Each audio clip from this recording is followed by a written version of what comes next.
Здесь живут люди, которые они не могли получать от нас помощь. Иншаллах, мы им даем наличие деньги, пусть они что сами хотят, пусть то и купят. Иншаллах, бизнилля, 27, иншаллах, мы раздаем им наличие деньги, пусть они что хотят купить. Иншаллах, бизнилля. Ассаламу алейкум ва рахматуллах.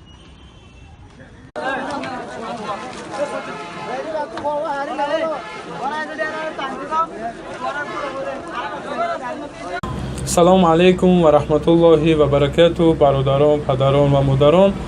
ما امروز خانه اومدیم بعد انجام وظیفمون، یعنی امروز پهلوی وظیفمون اجرا کردیم. الحمدلله برادرای عزیز، زیاده از 700 اویله ما تقسیم کردیم. برادرها به غذایی برادرای عزیز بدن، شخصایی که اومدن نتونستن ما اوودا بردیم در دستاشون سومی نالی چی بگیم گفتی روسا سومی نالی چی دادیم که چیزی که خچا میخوام بخرن و بعدا برادرای عزیز انشاءالله پگه با همه خیل میکنیم، پگه با یک 700 اویله دیگر در انشاءالله میبریم تقسیم میکنیم برادرای عزیز و بعدا دیروز با یک چند اویله گریزه، یک 15-20 اویله گریزه با اومدگی هم برادرای عزیز خانه و در ندارن. انشاءالله خدا خواهد 2 روز پس ما تصمیم گرفتیم که برای ما را پلاتکا ساز کنیم، خانه‌ای که همین زندگی کده بشه شید هم خیلی یک خانه ساز کنیم و بعدا برادرای عزیز یک لگری دیگه هسته که این لگرایی که ما تقسیم کرده محصولات اینجا مقصد جای محصولات تقسیم کنی دارم ما تقسیم کردیم. برادرای عزیز اومدن گرفتن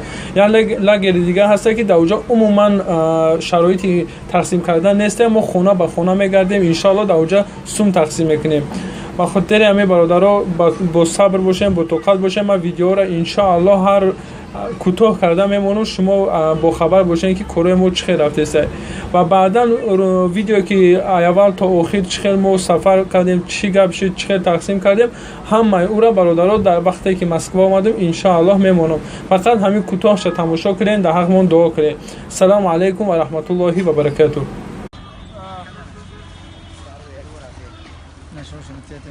Hassan.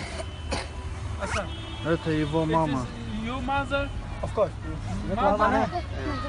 برادر و مادر با چه شبیه در سر کتفش برداشته است. ما امروز به حق پدر مادرمون میرسیم. Wait.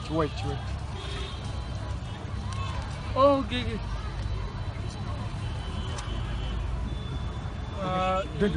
Do it. بعضی اویلهایی که ما زورمون میرسه. دعا سلام علیکم و رحمت الله.